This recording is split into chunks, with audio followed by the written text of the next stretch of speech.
Welcome back. और देखते हैं निफ्टी के अंदर मंडे वाले दिन हमें किस तरीके से लेवल्स दिखाई देंगे और हमें किस तरीके से ट्रेड लेना चाहिए। इसके पहले हम देखेंगे कल जो हमने वीडियो के अंदर लेवल्स निकाले थे और जो आज लाइव मार्केट में मैंने आपको लेवल्स जिस तरीके से बताए थे वो मार्केट में दिखाई दिए क्या। अगर ओपनिंग की बात करते हैं तो जो ओपनिंग हमें यहाँ पे दिखाई दी 18,186 के पास में हमें इसकी ओपनिंग दिखाई दी। इसके बाद में मैंने आपको यहाँ पर बोला था यहाँ पे 200 वाला लेवल हमारे लिए इम्पोर्टेंट होगा। और सबसे अगर पहली बात देखो, कल भी मैंने वीडियो में बताया था, अगर मार्केट यहाँ पे 200 के नीचे मिलता है और अगर 150 के लेवल को यहाँ पे ब्रेक करता है तो हम यहाँ से क्या कर सकते हैं, सेलिंग करके चल सकते हैं। इंपॉर्टेंट लेवल मैंने आपको यहाँ पर ये वाला बताया था 18,100। और डाउन साइड की अगर बात करते हैं तो 18,080 से लेके 18,050 ये मैंने आपको क्लियरली लेवल बताए होते हैं। 80 के पास में मैंने बिल्कुल बोला था कि यहाँ पर देखो कैंडल किस तरीके से बन रही है और इसके बाद में ही यहाँ पे हम रिवर्सल ट्रेड करेंगे, ये चीज भी मैंने आपको क्लियरली बोला था। और ये मैंने आपको लाइव मार्केट में बोला हुआ है, आप जाके लाइव मार्केट का वीडियो देखो, आपको समझ में आएगा। और मैंने बोला था आपको यहाँ पे अगर 18,080 के पास में कोई पॉजिटिव कैंडल दिखती है तो आप यहाँ से क्या कर सकते हो, फिर से बाइंग कर सकते हो 40 to 50 पॉइंट्स के लिए। तो एग्जैक्टली वही लेवल्स दिखाई दिए। अगर हम बैंक निफ्टी की भी बात करते हो, बैंक निफ्टी में भी हमारा आज जबरदस्त प्रॉफिट बना हुआ है। जो हमने कॉल लिया था उसमें कम से कम हमें 190 पॉइंट्स यहाँ पर मिले हुए। तो अब देखते हैं कि कल के दिन हमारे लिए कौन से लेवल्स इंपॉर्टेंट रहेंगे और हमें किस तरीके से काम करना है। तो सबसे पहले अब मैंने यहाँ पे क्या किया है, 5 मिनट्स का टाइम फ्रेम ओपन किया है और 5 मिनट्स के टाइम फ्रेम में हम समझने की कोशिश करते हैं। तो अगर कल के दिन मार्केट यहाँ पे गैप अप में ओपन होता है, ठीक है, और गैप अप ओपनिंग में अगर यहाँ पे लेवल हमें यहाँ पे दिखाई देता है 18,300, तो यहाँ पे बिल्कुल ध्यान देना है। गैप अप ओपनिंग होती है, गैप अप ओपनिंग होने के बाद में हम यहाँ पे क्या करेंगे, जो 5 मिनट्स की कैंडल होगी उसको देखेंगे। अगर 5 मिनट्स की कैंडल यहाँ पे कोई निगेटिव बनती है तो यहाँ से हम क्या करेंगे, सेलिंग करेंगे, जिसके लिए हमारा फर्स्ट टारगेट जो निकल कर आएगा वो होगा 18,200 वाला। ये लेवल हमारे लिए इंपॉर्टेंट होगा। अगर कल के दिन ये लेवल फिर से यहाँ पे ब्रेक होगा तो डाउन साइड में हमारे लिए जो लेवल निकल कर आएगा वो 18,100 वाला होगा। ये क्लियर हो गया गैप अप ओपनिंग में हमें किस तरीके से यहाँ पे ट्रेड करना है। और अगर मार्केट यहाँ पे 18,300 के पास में अगर यहाँ पे कोई पॉजिटिव कैंडल बनाता है तो हम यहाँ से अपसाइड में क्या करेंगे, फिर से बाइंग करेंगे, जिसके लिए हमारा जो फर्स्ट लेवल निकल कर आएगा 18,350 से लेके 18,450 तक के लेवल्स हमें यहाँ पे दिखाई देंगे। बट हम यहाँ पे क्या करेंगे, रिवर्सल ट्रेड में ही प्लान करेंगे। एक ही ट्रेड में हम कंटिन्यूअसली कब ट्रेड करेंगे, जब कंटिन्यूअसली एक मूव दिखाई देगा तो ही हम हमारा ट्रेड जो है वो यहाँ पे कंटिन्यू रखेंगे। अगर मार्केट यहाँ पे फ्लैट ओपनिंग देता है और फ्लैट ओपनिंग में मार्केट यही कोई रेंज पे ओपन हो जाता है, ठीक है, अगर क्लोजिंग की बात करते हैं तो जो क्लोजिंग हमें आज मिला हुआ है 18,200 के पास में, तो मार्केट फ्लैट ओपनिंग करके फ्लैट ओपनिंग होता है और यहीं पे कहीं मार्केट कंसोलिडेट करता है। और कंसोलिडेट करने के बाद में अगर मार्केट जो आज का यहाँ पे ब्रेकआउट मिला है, आप यहाँ पे देख सकते हो जो लेवल है 18,150, यहीं से एक हमें एक ब्रेकआउट मिला, क्योंकि आप देख सकते हो डाउन साइड से एक यहाँ पे हमें मूव दिखाई दिया, फिर से मार्केट ने इसको टेस्ट किया और फिर से यहीं से हमें एक अच्छा एक मूव एक ब्रेकआउट हमें यहाँ पे मिला हुआ है। तो यही लेवल इंपॉर्टेंट रहेगा 18,150। मार्केट ओपन होता है, कंसोलिडेट करता है, यहाँ पे कोई निगेटिव कैंडल बनाता है तो यहाँ से हम क्या करेंगे, सेलिंग करेंगे, जिसके लिए हमारा जो टारगेट निकल कर आएगा, फर्स्ट जो टारगेट होगा हमारा ये वाला लेवल होगा 18,100।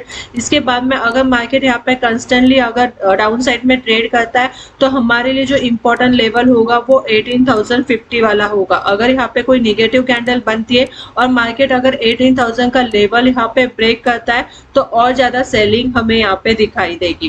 गैप डाउन के साथ में ओपनिंग हमें अगर दिखाई देती है और मार्केट यहाँ पे अगर इस लेवल पर मिलता है हमें 18,100 के पास में, 18,100 या 18,120 के पास में, इस लेवल पे मिलता है गैप डाउन के साथ ओपनिंग होने के बाद में, और यहाँ पे ओपन होते ही कोई निगेटिव कैंडल बनती है तो हम यहाँ से क्या करेंगे, बिल्कुल सेलिंग करेंगे, जिसके लिए हमारा फर्स्ट टारगेट निकल कर आएगा 18,050 और 18,000 ये वाला होगा। ये लेवल हमारे लिए बहुत ज्यादा इंपॉर्टेंट होगा। यहाँ पर देखेंगे कैंडल किस तरीके से कंटिन्यूअसली अगर सेलिंग का मूव दिखाई देगा तो डाउन साइड में 17,950 से लेके 17,900 तक के टारगेट्स हमें यहाँ पे दिखाई दे सकते हैं। तो हम यहाँ पे क्या करेंगे, लेवल टू लेवल ही ट्रेड करेंगे।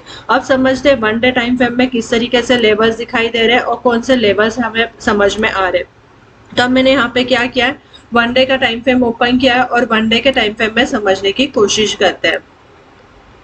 तो जैसे कि अब यहाँ पर अगर हम यहाँ पर देखते हैं तो एक अपसाइड का मूव हमें यहाँ पे दिखाई दिया, अगर यहाँ से देखते हैं एक अपसाइड का मूव दिखाई दिया, फिर से एक रिट्रेसमेंट हुआ, फिर एक अपसाइड का मूव हमें यहाँ पे दिखाई दिया और फिर से एक रिट्रेसमेंट हमें यहाँ पे दिखाई दे रहा है। और अगर यहाँ पे 1 डे के टाइम फ्रेम में हम यहाँ पे देखते हैं तो एक हैमर कैंडल हमें यहाँ पे दिखाई दे रही है। तो हमें देखना है कि ये हैमर कैंडल किस तरीके से एक्टिव होगी और हमें इसमें किस तरीके से ट्रेड करना है और कौन सा लेवल हमारे लिए इम्पोर्टेंट रहेगा। अगर हम यहाँ पे बात करते हैं तो हमें जो कंस्टेंटली एक मूव दिखाई दिया, अगर उस लेवल की हम यहाँ पे बात करते हैं, वो लेवल आता है 18,050 वाला। यही से एक हमें यहाँ पे अपसाइड का मूव दिखाई दिया था, तो ये लेवल हमारे लिए इम्पोर्टेंट होगा।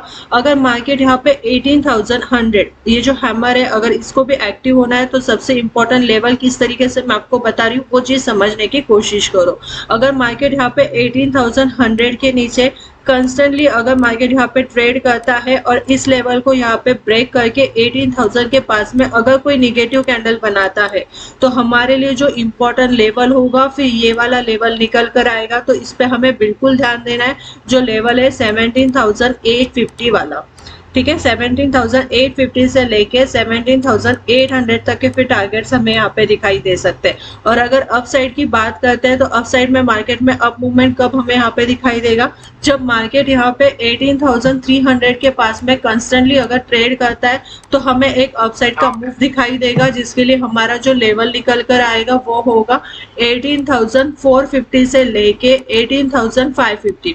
550 के पास में यहाँ पे कोई अच्छी बुलिश सुपर बुलिश कैंडल बनना चाहिए तो फिर हमें और ज्यादा मूव दिखाई देगा। जो लेवल फिर यहाँ पर निकल कर आएगा वो ये वाला लेवल होगा यहाँ पे 18,600 से लेके 18,750 तक के टारगेट्स फिर हमें यहाँ पे दिखाई दे सकते हैं। तो हम यहाँ पे क्या करेंगे, बिल्कुल लेवल को ट्रेड करेंगे और लेवल से ही हम यहाँ पे क्या करेंगे, प्रॉफिट बुक करेंगे। अब हम यहाँ पे बात करते हैं वीकली टाइम फ्रेम के, और वीकली टाइम फ्रेम में समझने की कोशिश करते हैं कि किस तरीके से हमें यहाँ पर लेवल दिखाई दे रहे हैं। अभी मैंने आप लोगों के सामने यहाँ पे वीकली टाइम फ्रेम ओपन किया है और वीकली टाइम फ्रेम में समझते हैं कि किस तरीके से लेवल्स हमें यहाँ पे दिखाई दे रहे हैं। तो सबसे पहले अगर यहाँ पर देखो वीकली टाइम फ्रेम में तो यहाँ पे इम्पोर्टेंट हमें एक चीज दिखाई दे रही है। अगर हम यहाँ पे लास्ट वीक की अगर हम यहाँ पे बात करते हैं तो लास्ट वीक के यहाँ पे क्लोजिंग के नीचे हमें यहाँ पे वीकली यहाँ पे क्लोजिंग यहाँ पे मिली हुई है। तो सबसे इम्पोर्टेंट होगा हमारे लिए कि इसका जो लो होगा ये लो हमारे लिए इम्पोर्टेंट होगा कि इसके नीचे यहाँ पे कोई कैंडल की हमें अगर क्लोजिंग मिलती है तो हमें यहाँ पे 1 डे टाइम फ्रेम में देखना है। अगर यहाँ पे कोई भी कैंडल की 1 डे टाइम फ्रेम में 18,050 या 18,000 के लेवल की अगर हमें यहाँ पे निगेटिव कैंडल की क्लोजिंग मिलती है तो हमें डाउन साइड में मार्केट यहाँ पे जाता हुआ दिखाई देगा। और अगर मार्केट यहाँ पे 18,300 के ऊपर कंस्टेंटली अगर यहाँ पे ट्रेड करेगा तो हमारे लिए जो लेवल निकल कर आएंगे 18,750 तक के टारगेट्स हमें यहाँ पे दिखाई दे सकते हैं। ये हमें वीकली टाइम फ्रेम में समझ में आ रहा है। अगर यहाँ पर हम ठीक से देखते हैं तो वीकली टाइम फ्रेम में जो पैटर्न यहाँ पर बना हुआ है, एक राउंडिंग बॉटम हमें यहाँ पे दिखाई दे रहा है, तो ये भी हमारे लिए यहाँ पे इम्पोर्टेंट रहेगा। ये वाला पैटर्न अगर मार्केट यहाँ पर इसका ब्रेकआउट अगर यहाँ पर देता है इस राउंडिंग बॉटम का, यहाँ पर अगर इस तरीके से यहाँ पे ब्रेकआउट देगा तो ये हमारे लिए एक अच्छा अपसाइड का मूव दिखाई देगा, जिसका लेवल फर्स्ट हमें यहाँ पे ये वाला लेवल यहाँ पे ब्रेक होना चाहिए जो 18,300 वाला है। इसके ऊपर कंस्टेंटली अगर मार्केट यहाँ पे ब्रेक करेगा तो ये राउंडिंग बॉटम जो है यहाँ पर कंप्लीट हो जाएगा और यहाँ पे कोई पॉजिटिव कैंडल बनेगी तो ये कंस्टेंटली हमें अपसाइड का मूव दिखाई देगा जो हमें यहाँ पे 19,000 के ऊपर के साइड में लेकर जा सकता है। तो लेवल्स को बिल्कुल समझो कि किस तरीके से हम यहाँ पे देखते हैं, किस तरीके से यहाँ पे समझते हैं और उसके बाद में ट्रेड करो। वीडियो अच्छी लगती है तो बिल्कुल लाइक कीजिए, शेयर कीजिए और चैनल को सब्सक्राइब कीजिए।